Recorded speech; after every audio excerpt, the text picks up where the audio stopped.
Welcome to another episode of Transport in Africa, a weekly podcast dedicated to spotlight cutting-edge research, innovations, and ideas shaping transport systems across Africa. I am your host, Polycarp Chebe. In each episode, we sit down with a researcher, practitioner, or change maker who is redefining how mobility works in Africa. In today's episode, we are turning our focus to bus rapid transit, or call it BRT, a system often seen as a game changer for improving urban mobility, reducing traffic congestion, and promoting sustainable transport in African cities. Over the past years, cities across the continent, such as Lagos, Dakar, Dar es Salaam, Cairo, and Johannesburg, have launched BRT systems with varying degrees of success. Yet, as cities continue to grow, the question remains, how can BRT systems be better planned, designed, and managed to meet Africa's unique transport challenges? To help us unpack these complex issues, I am joined by Chris, an independent transport consultant and a leading voice in planning and designing BRT systems across African cities and beyond. We will discuss the stakes, opportunities, and lessons for African cities pursuing BRT solutions. Hello, Chris. I am glad to have you on this show. Hi, Chevy. Thanks for the introduction and for the opportunity to join. Chris, before we get into the conversation proper, can you tell us a bit about yourself, your background, and your experience working with BRT systems and other urban mobility projects, especially in Africa?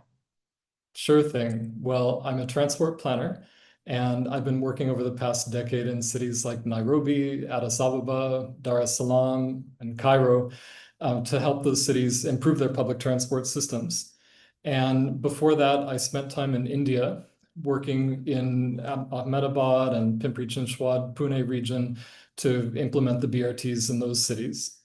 And I'm also an avid cyclist, and I love exploring cities on two wheels, and that helps spur my passion to work with cities to develop complete streets that are safe for everyone. Thank you very much for that introduction.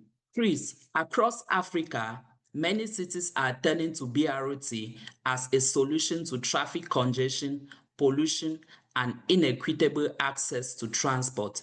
In simple terms, what makes BRT such an appealing option for African cities?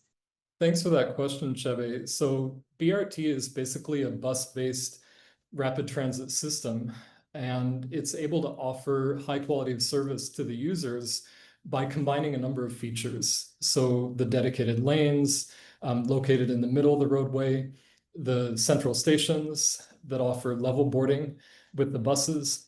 You usually have off-board fare collection and also intersection improvements.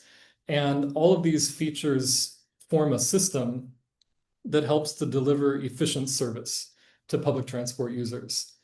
And in the Africa region, a lot of cities have been pursuing BRT in part because it's cost effective. So BRTs cost a tenth as much as a metro system. So in the case of a metro, if you look at the systems that have been built in the Africa region, we're talking an average of 100 million USD per kilometer, whereas BRTs usually come at a cost of 10 million per kilometer. So it's much cheaper for cities to deploy high quality mass rapid transit service to the whole city if they do BRT compared to trying to build one or two metro lines that may not serve the needs of the city very effectively.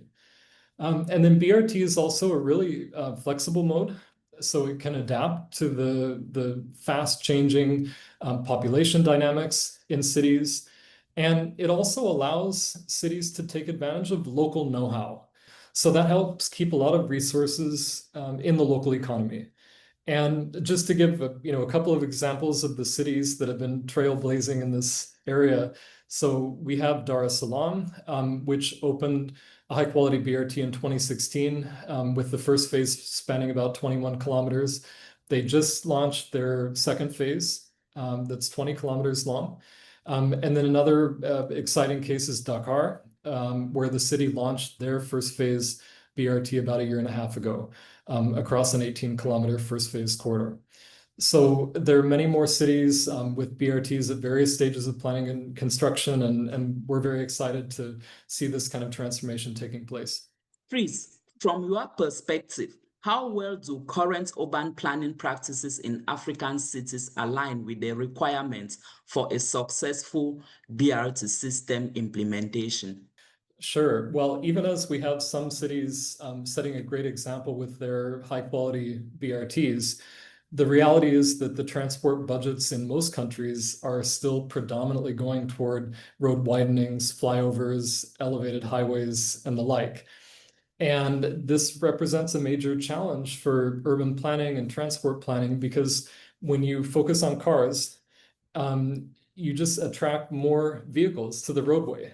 And so you build the wider lanes, but you end up at the same level of congestion after just a few years, but with more polluting vehicles stuck in traffic. So I think we really need to see a change in the way that planning happens in our cities. And we also need to make sure that the infrastructure we're developing is future ready. So one of the challenges in recent years has been that we've had cities building flyovers and other kinds of infrastructure that are going to make it harder to implement a good BRT in the future, right? So if you take a case like there's a flyover under construction at Junction Mall in Nairobi, and this happens to be on a gazetted BRT corridor that was identified many years back in the master plan for Nairobi. And yet this flyover that's under construction doesn't have any provision for the median BRT lanes. So we need to make sure that all the agencies, road agencies, transport authorities are all moving together toward a common vision of developing world-class public transport for all the citizens to use. Thank you very much. I think one of the things that is worthy to highlight here is the aspect of collaboration between stakeholders, especially in terms of transport planning project. More frequently, we have witnessed situations where we see stakeholders working at extreme ends without any collaboration, and at the end of the day we are unable to achieve the results that we expect, especially when it comes to the different projects that we earmarked for our cities. Chris, many BRT systems struggle with rights of way allocation, integration with other transport modes, and infrastructure maintenance. What are some of the design or planning mistakes that African cities should avoid in designing for BRT? Yeah, well, Chubby, there are several things that we need to keep in mind when we're planning BRT systems. So one is that good BRT planning has to be grounded in robust data collection and analysis. So we need to document the existing public transport demand on the corridors where we're thinking about BRT and in the city as a whole, and then ensure that the BRT system can cater to the full public transport demand that's there. And then you talked about right of way. We need to ensure that the dedicated BRT lanes extend all the way into the congested city center areas. A lot of cities kind of shy away from putting the BRT lanes on narrow streets, but that's often where demand is highest and where it's most important to get buses out of traffic. So cities like Dar es Salaam have shown that you can, even on narrow streets, create a high quality BRT corridor, where the DART phase 1 corridor goes into the city center. The right of way is entirely dedicated for buses, bicycles, and pedestrians. And it's been able to speed buses through that dense section of the city. And so we need to repeat that kind of cross section in other cities where road space is contested. And then we need to make sure that the corridors in the city form an integrated network. So if you take an example like Abidjan, where the city has several BRT lines under planning, which is great, but then the different lines follow a different design spec. So they have different station configurations and bus floor heights. And so we need to move toward an approach where we design the BRT system as an integrated network where all of the buses and stations meet a common standard. And that ensures that buses can travel seamlessly from one corridor to another. And it helps avoid transfers for the passengers. And we all know how inconvenient it is to have to switch to another bus and wait again and then board that vehicle. So we need to be designing these BRT networks as coherent systems. Permit me to ask this question, which is critical, especially from a planning perspective. That's the question involving public involvement. Trees, public acceptance can make or break a transport project. How can city authorities and professionals better engage communities and existing transport operators, especially the informal sector, when planning BRT systems? That's a critical issue, and it's really important that the governments engage with the existing public transport industry and oversee an inclusive process for documenting the industry, helping the industry identify leadership, and then having a trust-building process with the industry to see how public transport operators can be part of the actual BRT operations. Because at the end of the day, BRT is a great opportunity to modernize the public transport industry. We can help existing operators consolidate and formalize, and also bring about much better conditions for the public transport workforce, where you have labor contracts with workplace benefits and time off. Now, if we want to change the outcomes in the public transport system, we have to make sure that we actually change the incentives, because otherwise we're not going to be able to address the critical issues that we have today, whether it's overcrowding, safety issues, dilapidated vehicles. Unless we change the underlying incentives, we're not going to see those outcomes shift. So to do this, cities are increasingly shifting from the business model that we have today under the so-called target system, where operator earnings are based on the number of passengers they carry each day, toward service contracting, which often takes the form of a gross cost contract, where the payments are predominantly dependent on the number of kilometers that the operators run. And then you can include these incentives for safety and service quality as part of the contract terms. So we've seen that evolution in Dar es Salaam, where the BRT system is transitioning to per kilometer contracts after the DART agency was recently able to secure the support from the national government to issue a payment guarantee to the operator. And other cities like Kigali are trying to move in this direction as well. Thank you very much once more for that overview. Chris, I recently learned that some cities in India, such as Delhi and Pune, have dismantled their BRT systems after implementation, while other cities like Bogota and Johannesburg have had relatively successful BRT experiences. What lessons can African cities learn from these experiences to avoid similar pitfalls or achieve success? Yeah, there are several things we can learn from the experience in India. So I think one of the big takeaways is that there is constant competition with private vehicles for road space. And so it's really critical for public transport authorities to be vocal about the role of public transport in keeping cities moving, as well as the need to allocate road space equitably. And that was something that became a big challenge in Delhi, where there was a very strong lobby from car users to free up the road space that had been taken by the BRT. And so we have to be ready to address those concerns and explain that removing the BRT lanes is not going to solve congestion. You're going to have more cars fill up whatever road space you add. And the real solution to keep people moving in our cities is to have dedicated lanes for public transport. Now, at the same time, there were a number of design challenges in Delhi. So the BRT corridor that Delhi initially implemented, it has very high public transport demand. And it required passing lanes to handle the number of buses that are there. Yet the designs in the end didn't have those passing lanes. And so stations became very congested. There was a lot of spillover of buses, beyond the stations. And so passengers ended up boarding from the road because the stations didn't have adequate capacity, and the system couldn't handle the number of buses that needed to operate on the corridor. The system also lacked the intersection improvements that we usually incorporate in BRT system design.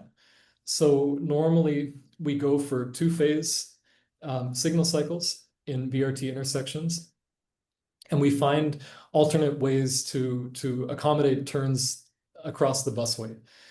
So either through, in the case of in India where you're driving on the left, so you could have 3 left turns to allow someone to make the equivalent of a right turn across the corridor. And that way you can simplify the intersection movements, and you can speed up buses and mixed traffic alike and ensure that everything moves smoothly. And so this is something that Delhi failed to implement in the corridor, and that led to a lot of intersection delays for private vehicles, but even for the bus passengers. And so a lot of these design issues, were foreseen. And so it's really important that we get the details right when we're building a BRT corridor and making this major investment, because we need to be able to defend the design once it's built, given that opposition that may come up from private vehicle users. And at the same time, it's also important to point out that there are many successful BRT systems in India. So Ahmedabad launched in 2009 with a very high quality BRT that continues to operate over a large network. Surat, also in Gujarat state, has a BRT that the city has been expanding, continues to expand over time. And they've basically made it standard to include the dedicated BRT lanes and stations when they expand new streets in the city. Hubli Dharwad in South India also has a very good BRT with passing lanes at many of the stations. So there are good examples here, and when we speak to passengers on those systems, they're happy with the service. They're asking for more buses in the system, and I think people are really benefiting from the critical access that those BRT systems are providing. So it's important to build on the lessons learned and make sure that we get the designs right, and then also have good public communications around the system, because you have to keep up constant messaging to maintain public support, beyond having the fundamental service in the system.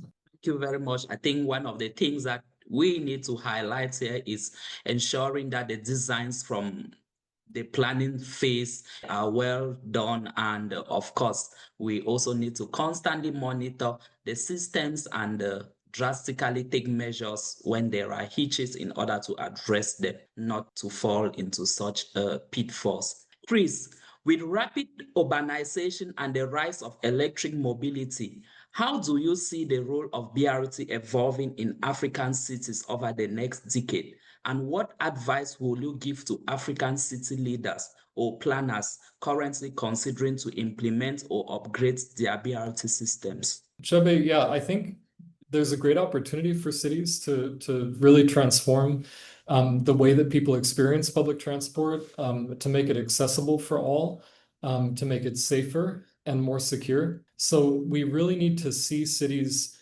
scale up good public transport. And on the busy corridors, that means BRT. It's very hard to implement short-term measures and really see a significant impact. And so things like curbside bus lanes often don't perform as well as we'd like. And that's why having a good design with all these features that we've talked about, the dedicated lanes, the universal access, the intersection improvements, if we get that whole formula right, we can really demonstrate that public transport can be qualitatively different from what it is today, and capture the imagination of the public and also politicians to continue investing in the service. And with regard to electrification, I think it's a big opportunity, especially in countries that have plentiful green electricity and also reliable grids. But it's really important that we not see electrification alone as a silver bullet, right? It has to be part of this broader context of investing in public transport. And if you think about someone in an e-bus if that e-bus is stuck in traffic, that person's still going to want to shift back to private car as soon as he or she has the money to do so. So, we have to work on the systems infrastructure as well. So building the depots that we need to house the charging equipment, ensuring that those new electric vehicles can be maintained and recharged. Also thinking about these business model reforms. So making sure that we're not continuing the same old business model, but just with a new vehicle, but we're actually transitioning toward service contracting and helping the existing industry consolidate. And then finally, on those busy corridors, implementing the BRT infrastructure so that we really get the buses out of the traffic jams. Before we wrap up this conversation, is there anything else you would like to share, perhaps about upcoming initiatives, emerging trends in sustainable transport, or a final message for policymakers and listeners interested in equitable urban mobility? Thanks, Chevy. And again, I appreciate the opportunity to discuss with you today. I think the concluding point I'd mention is that it can often seem daunting when you think about the scale of change that's needed in our cities. And so I just urge everyone to resist the temptation to settle for quick fixes, and let's maintain our dedication to transforming our streets, transforming our bus systems, and creating better quality of life for everyone in our cities. Brings us to the end of this episode of your weekly podcast on transport in Africa. Chris, thank you very much for accepting to share your insights on planning and designing BRT systems in African cities. Chris, before we separate, if someone wants to follow up with you privately about this conversation or contact you for a consulting service, how can they get to you? Sure thing. Yeah, I'm happy to discuss on any of these topics. You can find me on X or Twitter at Chris Cost. And then I'm also there on LinkedIn. You can search for my name, Chris Cost. Thanks. Thank you once more, Chris, for being my guest today. I wish you all the best in your professional journey. Thanks so much, Cheve, and looking forward to our next discussion. If you enjoyed this episode or learned something new, please consider subscribing to our page. You can also contribute by sharing this podcast with friends and colleagues who are interested in transport and mobility issues in Africa. If you are a researcher or a practitioner working on transport in Africa and would like to share your work on this platform, feel free to reach out to me at chebechesifu@campus.technion.ac.il, and we can discuss how to feature your work on this show. Until next time, I am your host, Polycarp Chebe. Thanks for listening and bye-bye.